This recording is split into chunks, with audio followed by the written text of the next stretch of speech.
আসসালামু আলাইকুম প্রিয় দর্শক, আপনাদেরকে শুভেচ্ছা আমন্ত্রণ জানাচ্ছি চ্যানেলের সংবাদে। আর এখনকার সংবাদ নিয়ে আপনাদের সাথে আছি আমি খায়রুল বাশার। বিস্তারিত সংবাদের শুরুতে জানিয়ে দিচ্ছি সুপার ফ্রেশ ফর্টিফাইড সয়াবিন তেল সংবাদ শিরোনামগুলো। 3 পার্বত্য জেলায় সড়ক নৌপথ অবরোধের দ্বিতীয় দিনেও স্থবির জনজীবন, সাজেকে আটকা পড়েছেন 1,500 পর্যটক। প্রধান উপদেষ্টার সঙ্গে সেনাপ্রধানের সৌজন্য সাক্ষাৎ, আইন শৃঙ্খলা পরিস্থিতির উন্নতিতে সেনাবাহিনীর ভূমিকার প্রশংসা।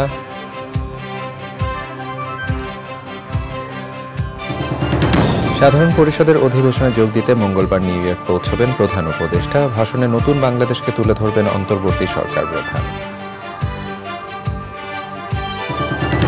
প্রায় 3.5 মাস পর ঢাকা বিশ্ববিদ্যালয়ে ক্লাস শুরু, শিক্ষা কার্যক্রম ব্যাহত করার মতো পরিবেশ চান না শিক্ষক শিক্ষার্থীরা।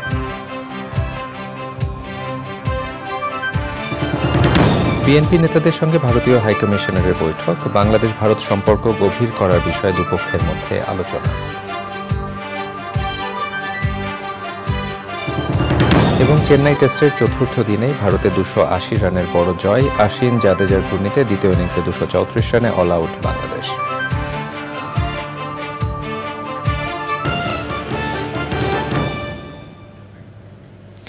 এছাড়াও নিটল টাটা বিশেষ সংবাদে দেখবেন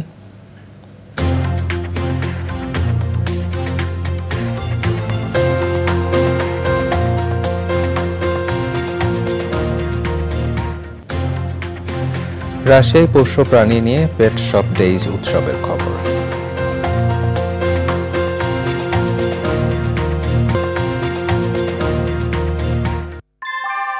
আমরা তৈরি করি বিশ্বমানের জার্মান প্রযুক্তির ভূমিকম্প সহনশীল থার্মেক্স রড, যা আপনার স্থাপনাকে নিরাপদ রাখে প্রজন্ম থেকে প্রজন্ম। সালাম স্টিল, মোস্ট ডিউরেবল স্টিল।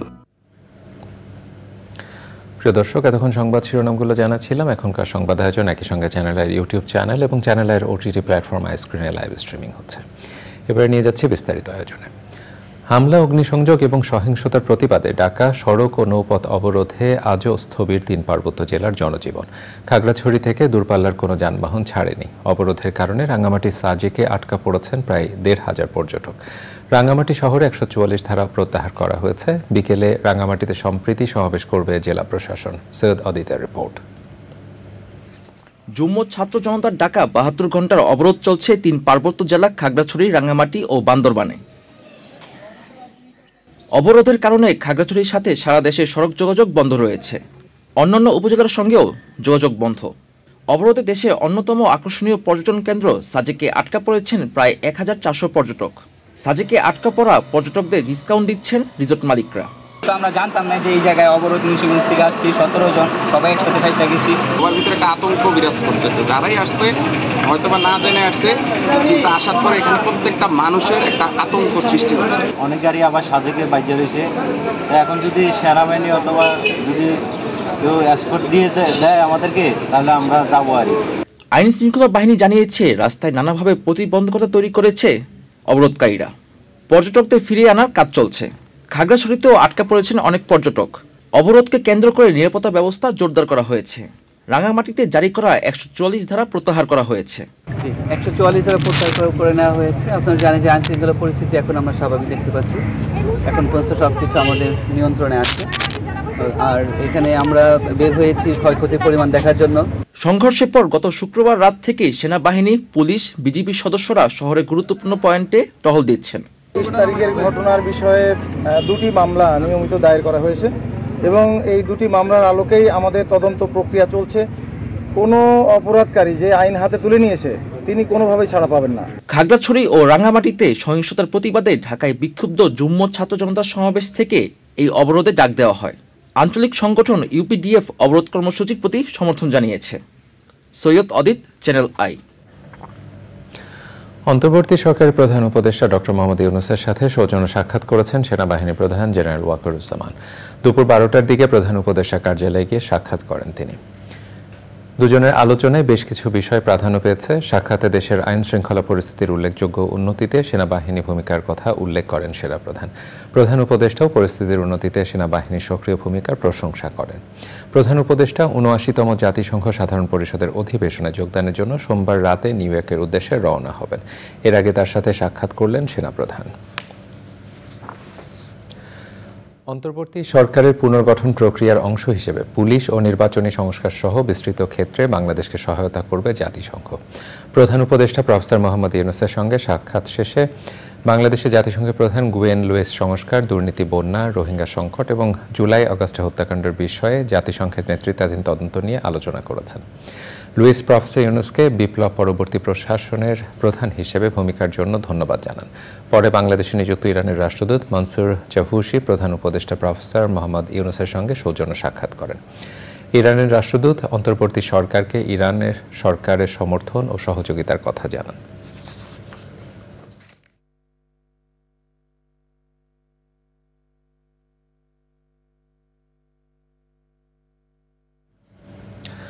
জাতিসংঘ সাধারণ পরিষদের অধিবেশনে অংশ নিতে নিউ ইয়র্ক যাচ্ছেন অন্তর্বর্তী সরকারের প্রধান উপদেষ্টা অধ্যাপক মোহাম্মদ ইউনূস। 24শে সেপ্টেম্বর নিউ ইয়র্ক পৌঁছবেন প্রধান উপদেষ্টা।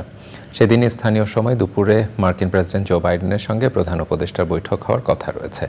জাতিসংঘ সাধারণ পরিষদের ৭৯তম অধিবেশনে অংশ নেওয়া ছাড়াও উচ্চ পর্যায়ের বিভিন্ন বৈঠকে অংশ নেবেন প্রধান উপদেষ্টা।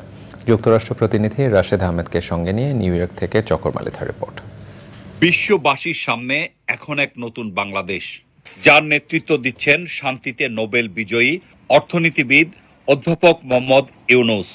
তবে এবার নোবেল বিজয়ী হিসেবে নয়, জাতিসংঘ সাধারণ পরিষদের অধিবেশনে নতুন বাংলাদেশকে তিনি তুলে ধরবেন অন্তর্বর্তীকালীন সরকারের প্রধান উপদেষ্টা হিসেবে। ইতিমধ্যেই বিশ্বের বিভিন্ন দেশের রাষ্ট্র ও সরকার প্রধানরা জাতিসংঘ সাধারণ পরিষদের অধিবেশনে যোগ দিয়েছেন। 24শে সেপ্টেম্বর নিউ ইয়র্ক পৌঁছে প্রধান উপদেষ্টা যোগ দিবেন জাতিসংঘ সাধারণ পরিষদের অধিবেশনে। 27শে সেপ্টেম্বর অধিবেশনে ভাষণ দেবেন তিনি। বাংলাদেশের প্রতিনিধিত্ব করা অরাজনৈতিক সরকার প্রধান তার বক্তৃতায় রাজনৈতিক পট পরিবর্তনের পাশাপাশি তুলে ধরবেন বাংলাদেশের সংস্কার পরিকল্পনা। যুক্তরাষ্ট্রের প্রবাসী বাংলাদেশিদের মধ্যে অধ্যাপক মোহাম্মদ ইউনূসের আগমন নিয়ে ব্যাপক উচ্ছ্বাস। বাংলাদেশের প্রতিনিধি হয়ে ডক্টর মোহাম্মদ ইউনূস সাহেব আমেরিকায় আসছেন ইউনাইটেড নেশনস জেনারেল অ্যাসোসিয়েশনের 79th অংশগ্রহণ করার জন্য। একজন প্রবাসী আমেরিকান হিসেবে আমি খুবই আনন্দিত, যে কারণ উনি আমাদের দেশের প্রতিনিধি হয়ে বাংলাদেশের জন্য কিছু করার জন্য আসছেন। বিশ্ব নেতাদের সাথে উনি অনেক মিটিং করবেন, এটা তো অনেক প্রেস্টিজিয়াস একটা ব্যাপার, এবং উনি একটা সুন্দর একটা অবস্থানে বাংলাদেশকে নিয়ে যাবেন আমি এই আশা করি। আমি খুবই আশাবাদী আসলে। যুক্তরাষ্ট্রে বাংলাদেশের তরুণ প্রজন্ম জাতিসংঘে অধ্যাপক ইউনূসের ভাষণে শুনতে চায় নতুন বাংলাদেশের কথা। ইউনাইটেড নেশনসে ডক্টর ইউনূস যে স্পিচ দেবে, সেই স্পিচে উনি নতুন বাংলাদেশের কথা গড়ে তুলবে, এবং আমরা আমেরিকা থেকেও এক্সপেক্ট করতেছি একটা নতুন বাংলাদেশের একটা ইমেজ দেখার। আমাদের এই প্রত্যাশা আছে যে উনি আমাদের সবার ড্রিমস, এক্সপেকটেশনস, উনি ওগুলোর জন্য অ্যাডভোকেট করতে পারবে পুরো দেশের সামনে ওই ইউএন এর ভাষণে। নিউ ইয়র্কে জাতিসংঘ সদর দপ্তরে সব দেশের সাথে শোভা পাচ্ছে বাংলাদেশের পতাকা। জাতিসংঘ সদর দপ্তরের মিডিয়া গেটের 1 নম্বর পিলারে পথ করে উঠছে বাংলাদেশের লাল সবুজের পতাকা। এখানেই আগামী 27শে সেপ্টেম্বর বাংলাদেশের বর্তমান অবস্থা তুলে ধরে অধিবেশনে ভাষণ দিবেন অন্তর্বর্তীকালীন সরকারের প্রধান উপদেষ্টা অধ্যাপক মোহাম্মদ ইউনূস। চকর মালিথা, চ্যানেল আই, জাতিসংঘ সদর দপ্তর, নিউ ইয়র্ক। যুক্তরাষ্ট্রের ডেলওয়ার রাজ্যের ওয়েলমেন্টনে মার্কিন প্রেসিডেন্ট জো বাইডেনের বাড়িতে কোয়াডের বৈঠক হয়েছে। সেখানে অন্যদের সাথে যোগ দেন ভারতের প্রধানমন্ত্রী নরেন্দ্র মোদী। বৈঠক শেষে যৌথ বিবৃতিতে কোয়াড নেতারা জানান, পূর্ব ও দক্ষিণ চীন সাগরের পরিস্থিতি নিয়ে তারা সকলেই গভীরভাবে উদ্বিগ্ন। দক্ষিণ ও পূর্ব চীন সাগর ছাড়াও সম্মেলনে কোয়াড নেতারা ইউক্রেন যুদ্ধ, গাজা ইসরায়েল যুদ্ধ সহ বৈশ্বিক নানা বিষয় নিয়ে আলোচনা করেন। উল্লেখ্য, যুক্তরাষ্ট্র, অস্ট্রেলিয়া, ভারত ও জাপান মিলে কোয়াড জোট গঠন করা হয়েছে। কোয়াডের বৈঠকের পরপরই মার্কিন প্রেসিডেন্ট জো বাইডেন ও ভারতের প্রধানমন্ত্রী নরেন্দ্র মোদী গুরুত্বপূর্ণ দ্বিপাক্ষিক আলোচনায় বসেন। বৈঠকে দুই বৃহত্তর দেশের অংশীদারিত্ব জোরদারের পাশাপাশি দ্বিপাক্ষিক সম্পর্ক আরও মজবুত করার উপর গুরুত্ব আরোপ করা হয়। সরকারি কর্মকর্তা কর্মচারীদের সম্পদের হিসেব জমা দেয়া বাধ্যতামূলক করা হয়েছে। প্রতি বছর 31শে ডিসেম্বরের মধ্যে সম্পদের বিবরণী জমা দিতে হবে, তবে চলতি বছর দিতে হবে 30শে নভেম্বরের মধ্যে। ভুল তথ্য দিলে তা হবে শাস্তিযোগ্য অপরাধ।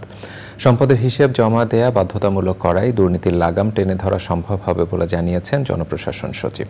বিস্তারিত জানাচ্ছেন Rafiqul Bashar. Cadre, non cadre সহ বর্তমানে দেশের 15 লাখ সরকারি কর্মকর্তা কর্মচারীর সবাইকে সম্পদের হিসাব জমা দিতে হবে। জনপ্রশাসন মন্ত্রণালয়ের নির্ধারিত ছকে স্ব মন্ত্রণালয়ের সচিব অথবা নিয়োগকারী কর্তৃপক্ষের কাছে এই হিসাব জমা দিতে হবে। এই বছরেরটা 30শে নভেম্বরের মধ্যে জমা দিতে হবে। এবং এটা কিভাবে জমা দিতে হবে? এটা সিলগালাকৃত খামে সংশ্লিষ্ট কর্তৃপক্ষের নিকট জমা দিতে হবে। এটা দিয়ে দেখবেন যে কিছু কিছু মাত্রায় যারা এই যে আমাদের কি বলবো জায়েন্ট হয়ে গেছিল না, ফাইন্যান্সিয়াল জায়েন্ট, এটাই বোধহয় বলা ভালো, তারা অন্তত সচেতন হবে। এবং অনেক জায়গায় আমি আশাবাদী দুর্নীতিতে একটা লাগাম টানা হবে। এটা সম্পদের হিসাব না দিলে কিংবা হিসাবে কোনো তথ্য ভুল দিলে বা গোপন করলে বিভিন্ন ধাপে তিরস্কার থেকে শুরু করে বরখাস্ত পর্যন্ত শাস্তির নিয়ম রাখা হয়েছে। তিরস্কার ইংরেজিতে বলে সেন্সর, আপনাকে ধমক দেওয়া। একটা চাকুরি বা পদ সম্পর্কিত বিধি বা আদেশ অনুযায়ী পদোন্নতি বা আর্থিক সুবিধা বৃদ্ধির অযোগ্যতার ক্ষেত্রে ব্যতীত নির্দিষ্ট মেয়াদের জন্য পদোন্নতি বা বেতন বৃদ্ধি স্থগিত রাখা, কর্তব্য অবহেলা বা সরাসরি আদেশ অমান্য করিবার কারণে সংশ্লিষ্ট অফিসারের আর্থিক ক্ষতির সম্পূর্ণ অংশ বা উহার অংশবিশেষ বেতন বা আনুতাংশিক হইতে আদায় করা, বেতন গ্রেডের নিম্নতর ধাপে অবনমিতকরণ। এটার মাত্রার একটা পর্যায়ে গেলে তখন গুরুদণ্ড হয়। গুরুদণ্ড 4টা আছে: নিম্ন পদ বা নিম্ন বেতন গ্রেডে অবনিয়মিতকরণ, আইনানুগভাবে বাধ্যতামূলক অবসর প্রদান। It depends on the gravity of the offence. চাকরি হইতে অপসারণ, চাকরি হইতে বরখাস্তকরণ। এই হিসাব বিবরণীতে তথ্য অধিকার আইন প্রযোজ্য হবে না, অর্থাৎ সাধারণ মানুষ জানতে পারবে না, তথ্য গোপন থাকবে। সম্পদ বিবরণীর তথ্য সম্পূর্ণ বা আংশিক হস্তান্তরযোগ্য নয়। ক্লজ 2, সম্পদ বিবরণী অতি গোপনীয় দলিল বিধায় এক্ষেত্রে তথ্য অধিকার আইন 2009 প্রযোজ্য হবে না। ভবিষ্যতে অনলাইনে সম্পদ বিবরণী জমা দেওয়ার ব্যবস্থা করা হবে। তখন স্বয়ংক্রিয়ভাবে অতিরিক্ত সম্পদ দাখিলকারীদের তথ্য যাচাই করা হবে। Rafiqul Bashar, channel I, Dhaka. ক্ষমতার অপব্যবহার, অনিয়ম ও দুর্নীতির মাধ্যমে অবৈধ সম্পদ অর্জনের অভিযোগে রাজশাহীর সাবেক ডিআইজি আব্দুল বাতেন ও সাবেক 2 সংসদ সদস্যের বিরুদ্ধে অনুসন্ধানের সিদ্ধান্ত নিয়েছে দুর্নীতি দমন কমিশন দুদক। রাজশাহীর সাবেক ডিআইজি আব্দুল বাতেনের বিরুদ্ধে অভিযোগ, কোটি কোটি টাকার ফ্ল্যাট, প্লট, পুলিশ হাউজিং সোসাইটিতে বিনিয়োগ সহ অনিয়ম ও দুর্নীতির মাধ্যমে অবৈধ সম্পদ অর্জন করেছেন তিনি। অবৈধ সম্পদ অর্জন ও ক্ষমতার অপব্যবহার সহ দুর্নীতির অভিযোগে যশোর 6 আসনের সাবেক সংসদ সদস্য শাহিন চাকলাদার ও নোয়াখালী 1 আসনের এমপি HM ইব্রাহিমের বিরুদ্ধে অনুসন্ধানের সিদ্ধান্ত নিয়েছে দুদক। এ বিষয়ে দুদকের প্রতিরোধ বিভাগের মহাপরিচালক জানিয়েছেন, ইতোমধ্যে তাদের বিরুদ্ধে দুর্নীতির অভিযোগের সত্যতা পাওয়া গেছে।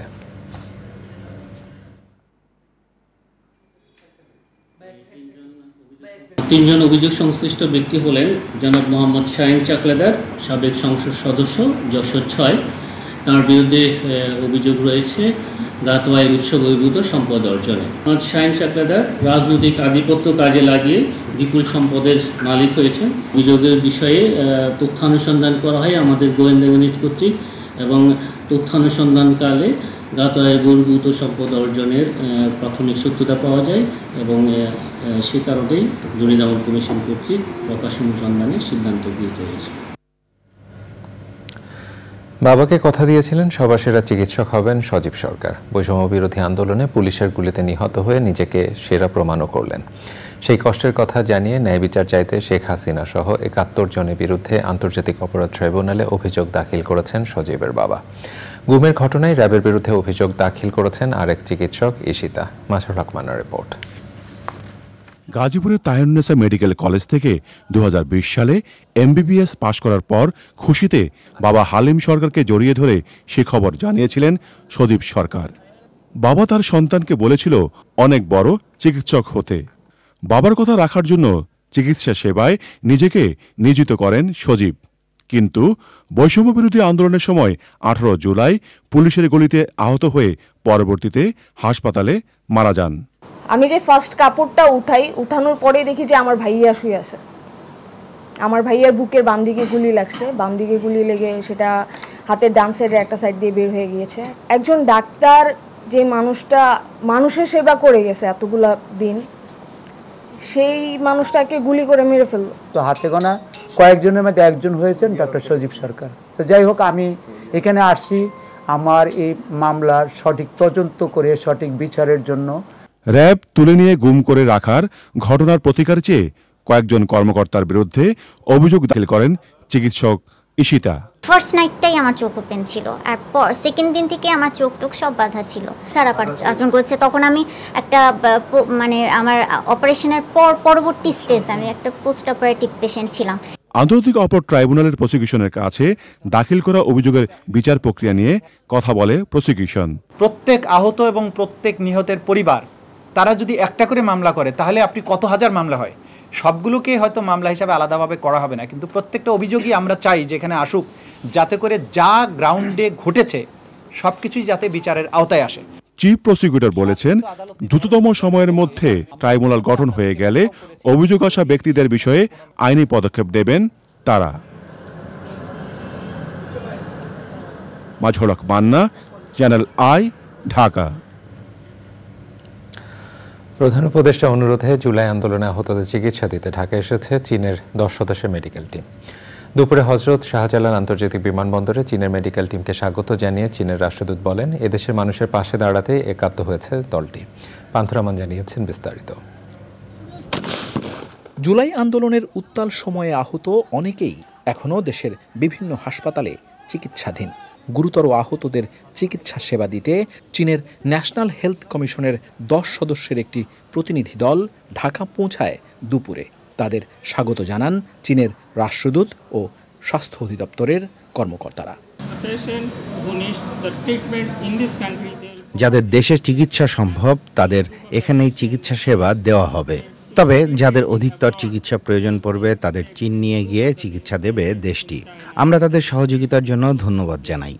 চীনের রাষ্ট্রদূত জানান, সম্পর্কের স্মারক হিসেবেই মেডিকেল টিম পাঠিয়েছে বেইজিং।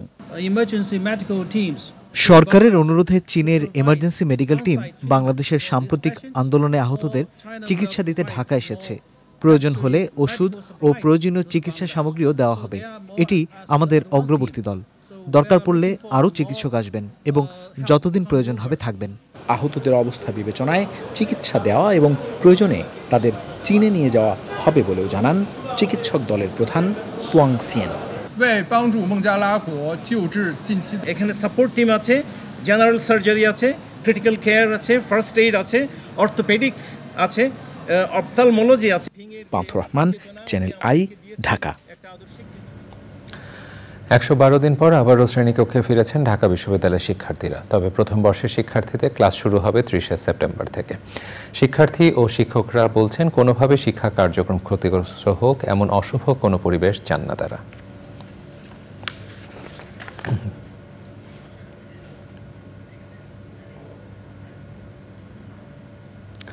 বিএনপির সঙ্গে বৈঠক করেছেন ঢাকায় ভারতীয় হাইকমিশনার প্রণয় ভার্মা। রাজধানীতে বৈঠক শেষে দলের মহাসচিব বলেছেন, বাংলাদেশ ভারত সম্পর্ক কিভাবে আরও গভীর করা যায় নিয়ে কথা হয়েছে। ভারত বিএনপির সঙ্গে রাজনৈতিক সম্পর্ক দৃঢ় করতে চায় বলেও মন্তব্য করেন মির্জা ফখরুল। রাহুল রায় রিপোর্ট। দেশ জুড়ে নানা কর্মসূচির পাশাপাশি বিভিন্ন দেশের কূটনীতিকদের সঙ্গে নিয়মিত বৈঠক করছে BNP. BNP chairperson Begum Khaleda জিয়ার গুলশান কার্যালয়ে বাংলাদেশে ভারতীয় হাইকমিশনার প্রণয় ভার্মা এবং উপ হাইকমিশনার প্রভন বাধে বৈঠক করেন বিএনপির মহাসচিব মির্জা ফখরুল ইসলাম আলমগীরের সঙ্গে। সে সময় ছিলেন স্থায়ী কমিটির সদস্য সালাউদ্দিন আহমেদ, দলের ভাইস চেয়ারম্যান নিতাই রায় চৌধুরী এবং দলটির আন্তর্জাতিক বিষয়ক কমিটির সদস্য শামা ওবায়েদ।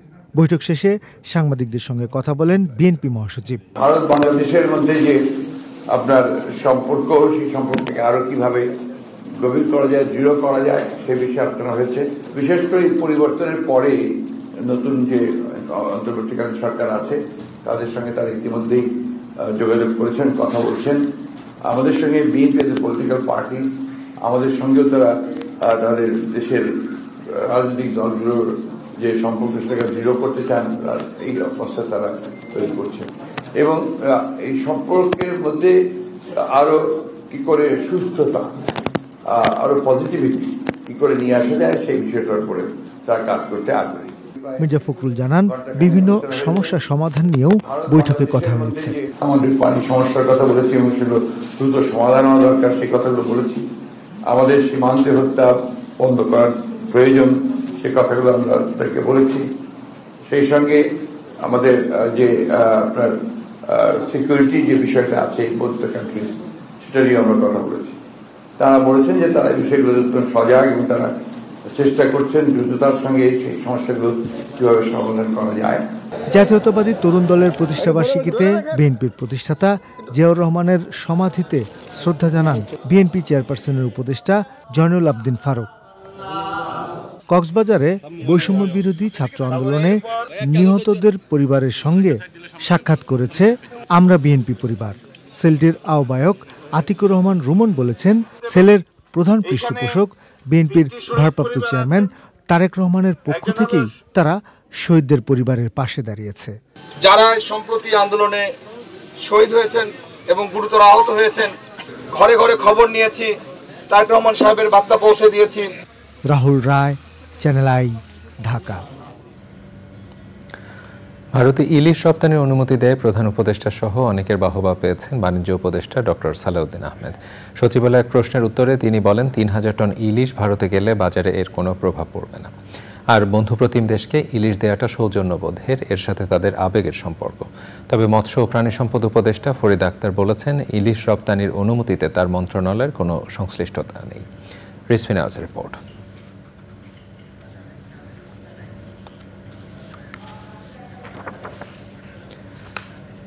রিপোর্টটি আমাদের হাতে এসে এখনো পৌঁছেনি, আসা মাত্র আমরা প্রচার করব। এবার Bangladesh Bharat test series channel I সংবাদে। ফিলিস্তিনে পশ্চিম তীরের রামাল্লা শহরে আল জাজিরা টেলিভিশনে ব্যুরো কার্যালয়ে অভিযান চালিয়েছে ইসরায়েলি সেনাবাহিনী। প্রাথমিকভাবে ৪৫ দিনের জন্য কার্যালয় বন্ধের নির্দেশ দিয়েছে ইসরায়েলি সেনাবাহিনী। বিবিসি সহ আন্তর্জাতিক গণমাধ্যম জানিয়েছে, ভোরে আল জাজিরা টেলিভিশনের সরাসরি সম্প্রচার চলার সময় সশস্ত্র ইসরায়েলি সেনারা মাস্ক পরে ভবনে ঢোকে। তারা আল জাজিরা টিভির পশ্চিম তীরে ব্যুরো প্রধান ওয়ালিদ আল ওমরির কাছে চ্যানেল বন্ধের আদেশ দেয়। এরপর চ্যানেলটির সম্প্রচার ব্যাহত হয়। এদিকে উত্তর ইসরায়েলের হাইফা শহরের কাছে একটি বিমান ঘাঁটিতে কয়েক ডজন রকেট হামলা চালিয়েছে লেবাননের সশস্ত্র সংগঠন হেজবুল্লাহ। তাদের দাবি, অক্টোবর থেকে উভয় পক্ষের মধ্যে পাল্টাপাল্টি রকেট ও বিমান হামলা শুরুর পর ইসরায়েলের সবচেয়ে গভীরে এটি সশস্ত্র গোষ্ঠীর প্রথম রকেট হামলা। এর আগে শনিবার সন্ধ্যায় দক্ষিণ লেবানন জুড়ে কয়েকশো বিমান হামলা চালায় ইসরায়েল।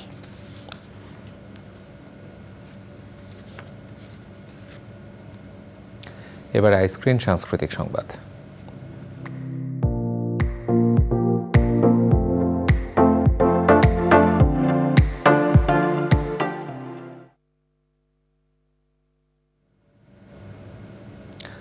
বিনোদনের স্মার্ট দুনিয়া ওটিটি প্ল্যাটফর্ম আইস্ক্রিন। এই প্ল্যাটফর্মে নতুন করে যুক্ত হলো দেশের জনপ্রিয় চিত্রনায়ক শাকিব খানের সিনেমা। আইস্ক্রিনে হোম স্ক্রিনে শাকিব খান প্লেলিস্টে দেখা যাবে চলচ্চিত্রগুলো, যেখানে রয়েছে শাকিব খানের জনপ্রিয় চলচ্চিত্র পাসওয়ার্ড, আদরের জামাই, দেবদাস ও শুভা। আইস্ক্রিন সাবস্ক্রাইব করে চলচ্চিত্রগুলো প্রিমিয়াম কন্টেন্ট হিসেবে দেখতে পারবেন দর্শক।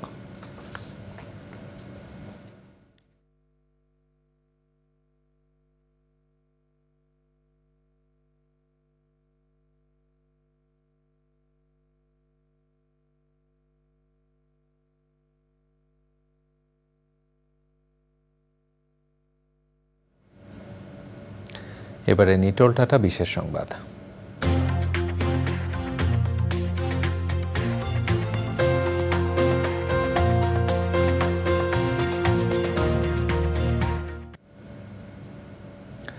রাশিয়ায় পোষ্য প্রাণী নিয়ে ব্যতিক্রমধর্মী পেট শপ ডেইজ উৎসব হয়েছে। মস্কোর বাউমান গার্ডেনে পোষা কুকুর বা বিড়াল নিয়ে 2 দিনের এই উৎসবে অংশ নেন পোষ্য প্রাণীর মালিকরা। উৎসবে অংশ নিতে আগেই আবেদন করতে হয় অংশগ্রহণকারীদের। বার্ষিক এই উৎসবে কুকুররা লোয়ার কোর্সিং, ডগ ডাইভিং এবং ক্র্যানি ক্রসের মতো ব্যায়ামের পরিসরে প্রতিযোগিতা করে। এবারে উৎসব শুরু হয় কুকুরের ব্যায়ামের মাধ্যমে। এছাড়াও উৎসবে সঙ্গীত, খেলাধুলা, বক্তৃতা ও কুইজ সহ নানা আয়োজন করা হয়। সেন্ট পিটার্সবার্গ এবং মস্কোতে প্রতি বছর পেট শপ ডেইজ অনুষ্ঠিত হয়। এবারে কৃষি সংবাদ।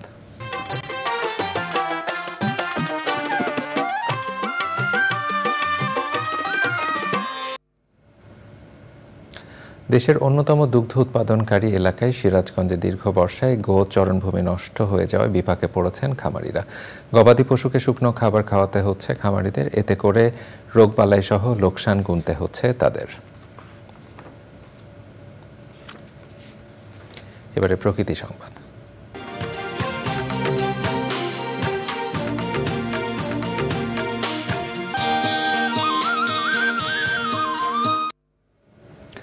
পরিবেশ প্রতিবেশ সুরক্ষায় দখল হওয়া নদী উদ্ধারের কার্যকর পদক্ষেপের দাবি জানিয়েছেন পরিবেশবাদীরা। বিশ্ব নদী দিবস উপলক্ষে পরিবেশ ও জলবায়ু বিষয়ক নাগরিক সংগঠন ধরিত্রী রক্ষায় আমরা ও ওয়াটার কিপার্স বাংলাদেশ পেকুয়া উপজেলা শাখার আয়োজনে নৌ র্যালি, মানববন্ধন ও প্রতীকী পরিচ্ছন্নতা কর্মসূচি এই দাবি জানান তারা। বলেন, দেশের অধিকাংশ নদী দখল দূষণে মৃতপ্রায়। এতে প্রাকৃতিক দুর্যোগ বৃদ্ধির পাশাপাশি হুমকিতে পড়ছে পুরো জীববৈচিত্র্য। পরিস্থিতির উন্নয়নে নদী দখলদারদের আইনের আওতায় আনার তাগিদ পরিবেশবাদীদের। এবারে পূবালী ব্যাংক বাণিজ্য সংবাদ।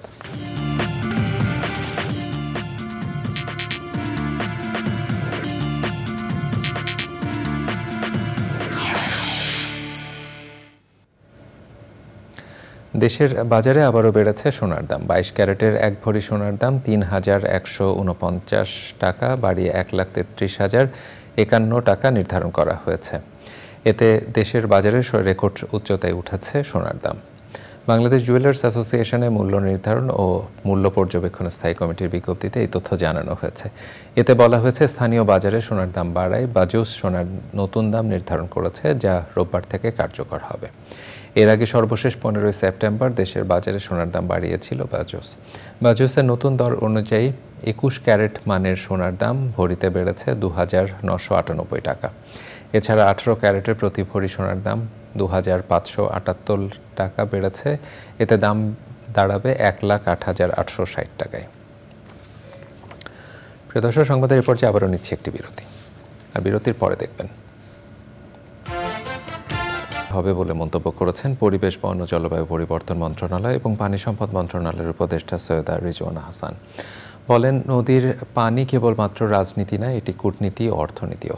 রোববার ফেনীর পরশুরাম উপজেলার কালিকাপুর এলাকায় বন্যার ভাঙন কবলিত বল্লা মুখা বাঁধ পরিদর্শন শেষে তিনি এসব কথা বলেন। সরকারি পর্যায়ে নিষ্ক্রিয় থাকার সময় শেষ উল্লেখ করে উপদেষ্টা সৈয়দ রিজওয়ানা হাসান জানান, জনগণের মতামতের ভিত্তিতেই পানির ন্যায্য হিস্যা নিয়ে দীর্ঘদিনের সমস্যা নিরসনে কাজ করা হবে। এবারে খেলার খবর।